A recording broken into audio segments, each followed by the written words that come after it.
So over the last 20 years or so of myself working in production, I have come to learn a very good way of covering interviews and maximizing your production time. This would be to always shoot with more than one camera when possible, and here is why. The first and most obvious reason for using two cameras would be during an interview shoot. Two cameras really help you in a few different key ways. The first, it allows you the ability to have a place where you can edit and cut up an interview. So you don't have to have a jump cut. You have another angle you could cut to. Having this other angle you can cut to, or having another camera that's beside the other camera that allows you to go into a different shot, allows you to make the edit more seamless. Now you can also do this or something similar when you're shooting in 4K and editing in an HD timeline. You have the ability to crop in the image and make it to appear to not be a jump cut because you can jump in to a tighter framing on there. But if you're shooting in 4K and you're doing a 4K finish, this is not going to really help you, and there is other benefits for shooting a second angle. I'm going to go more in depth on using two cameras or more to shoot an interview and that kind of setup and what you'll be looking at doing in a later video. In this video, we're going to start covering up some more reasons why shooting with more than one camera at a time is really beneficial for your production. So another big scenario where shooting two cameras or more is when you're covering a scene, capturing B-roll, or when you are really trying to maximize your productivity and speed up things during a shoot. Now, most of us are used to filming with more than one camera during a shoot. Maybe not at the same time, but having multiple cameras on a shoot. You might have a camera you're using for handheld and then switching that onto a gimbal. You might be using a drone and you might be using something else like an action cam. So obviously you can't really use all these cameras at the same time, but this is when a second shooter or a second person handling a camera, a second camera operator, or a third camera operator can really help speed up a day of production. Here are a couple different situations from jobs I've done in the past. The first type of shoot is when you're working and capturing branded content or documentary work, and you're trying to capture your content in the moment.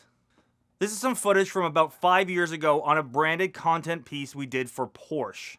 We were creating a story of an Olympic rowing coach, and we had one early morning to capture all the content we needed in about a 4-hour window. This included the interviews and all the B-roll of him working with his athletes. At the time, we were working with a C300 Mark I as the A cam and a C100 Mark I as the B cam.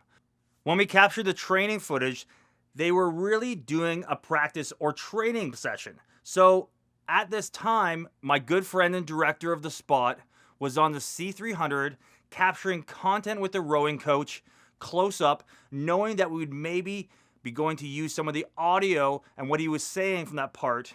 And then I was using a Sony FS700 to capture the B-roll footage and the beauty or slow motion footage. We were doing this all at the same time because we couldn't do separate takes of things. They were actually doing a training session.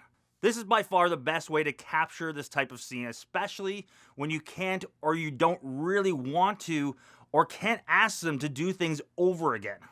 Another similar style shoot was more of a commercial shoot, but this is where we were capturing content for a landscape software company.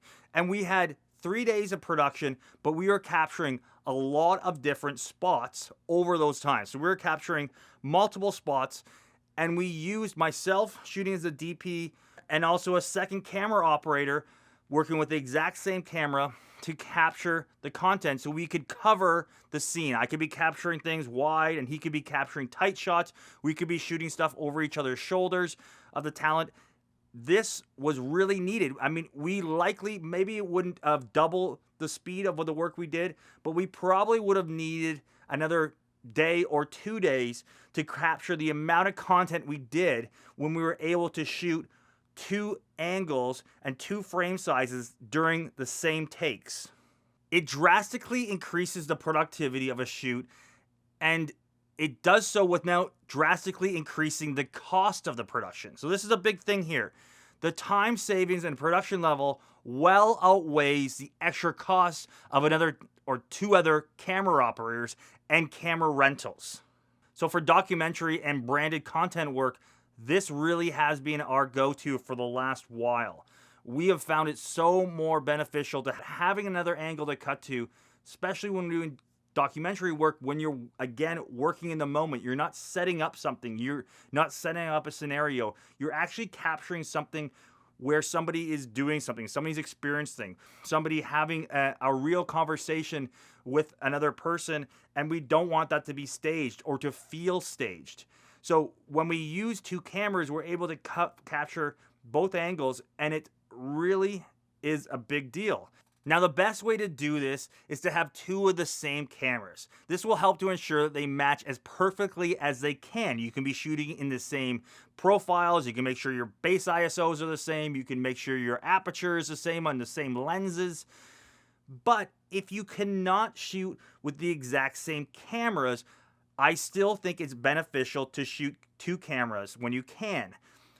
For example, when doing an interview, if I had a Sony FX9 and my B camera was my A7 III and not a second Sony A7 IX, I would still rather have that. They don't match perfectly, but you can both shoot them in S-Log3 or S-Log2, and you can get them to match very close. And with color correction, you can really make it not noticeable.